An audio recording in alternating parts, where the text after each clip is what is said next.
Yes, kaze none mwese mukomeje kudukurikira hano kuri Rwanda Media. Nkomeje gusuza mwese inshuti bakundwa ba hano kuri Rwanda Media, ndabasuje cyane mukomeze kugira amahoro y'Imana. Rero ndagarutse kugira ngo uyu munsi uyu mwanya tugira ngo tubane mu makuru agiye atandukanye arimo kuvugwa mu myidagaduro mu gihugu cy'u Rwanda. Ndazikwa nkubwira byinshi bigiye bitandukanye birimo kuranga iyi weekend turimo. Ni weekend itaranzwa n'ibitaramo cyangwa se udusha twinshi mu myidagaduro, ariko ndaza kukubwira bimwe mu byabaye muri weekend. Dore yuko umuhanzi nyarwanda wo bita Bruce Melody yakoreye ibitaramo, igitaramo cye cya Kabiri muri Canada, Byari Ibicika. Nubwo yataramiye hatari hariho abantu benshi, ariko abashoboka baje bahagije yaje kuba atarama biza kugenda neza.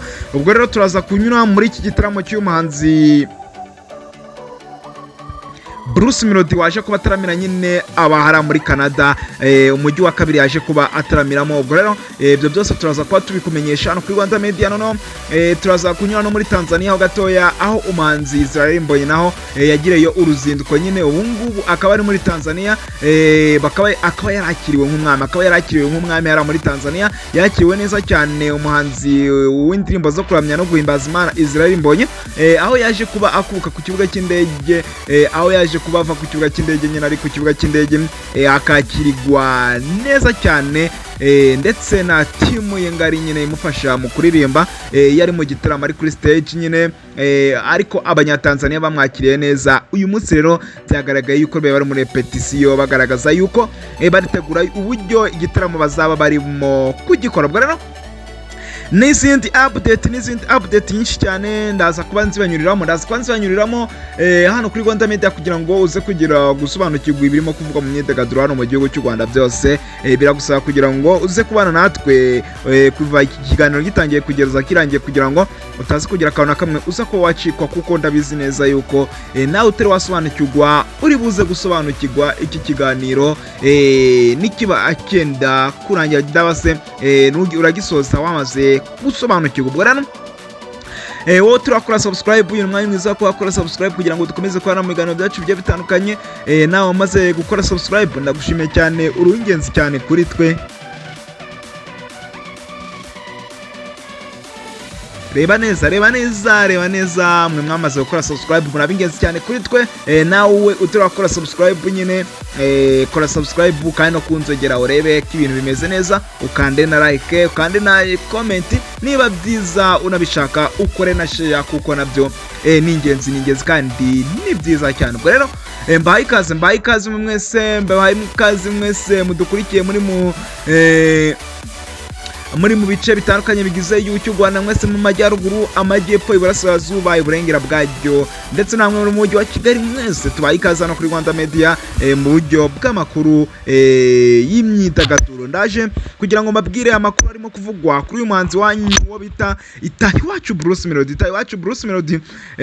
Nk'uko yabitangaje mu minsi yashize, Itahiwacu Bruce Melody nk'uko yabitangaje mu minsi yashize, yatangaje yuko agiye kuba ajya hanze y'igihugu cy'u Rwanda akorayo ibitaramo. Ariko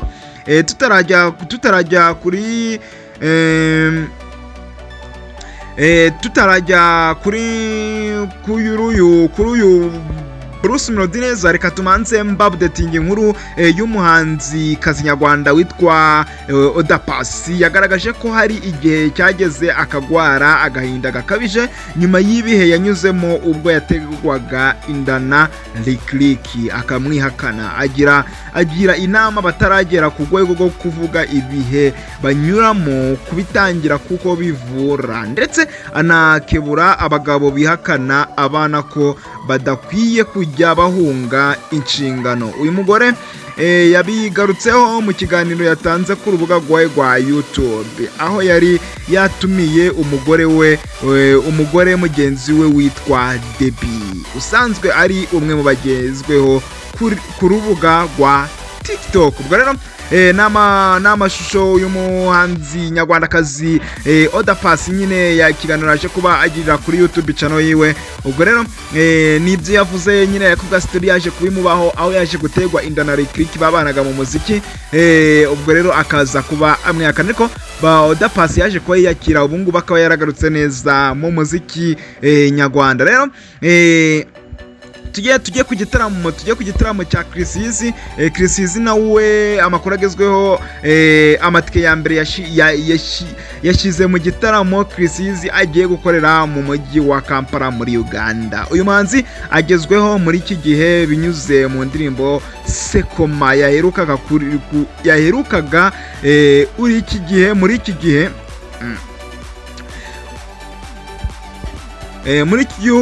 muri iki gihugu mu myaka 9 ishize. Ubwo rero Junior Giti ureberera inyungu za Chris yabwiye Inyarwanda ati amatike ya online yashize kandi niyo menshi, hasigaye ayo kugurira kuri site kandi aba yikubye igiciro cya gatatu. Ubwo rero ikindi aba ari make cyane. Ubwo rero ni igitaramo Chris ndetse na timu ya Junior Giti nyine muri rusange bagiye kuba bakorera hariya mu gihugu cya Uganda. Ubwo rero hariya ni hafi, nawe umunyarwanda ubishoboye wajya gushyigikira uyu muhanzi w'umunyarwanda ukomeye cyane wo bita Chris uduha indirimbo nziza cyane, kandi nabwo yuko agiye kuba yanasora muri ino ndirimbo, muri ino minsi agiye kuba yasora indirimbo bita Samborera. Ni indirimbo Chris arimo gutegura ugiye kuba yasohoka muri ino minsi, rero agiye kuba yatugezaho umuzigo. Reka twinjire mu nkuru yacu nyamukuru y'uyu munsi wo bita Itayiwacu Bruce Melody, wamenyekanye nka Bruce Melody nyine nkuko nabibabwiye. Umuhanzi Itayiwacu Bruce Melody yamamaye nka Bruce Melody nyine yakoreye igitaramo cye cya kabiri mu gihugu cya Canada, ubwo yataramiraga bake beza mu mujyi wa Montreal mu ijoro ryo kuri uyu wa gatanu tariki ya mbere Ugushyingo 2024. Ubwo rero murabyumva neza yuko ari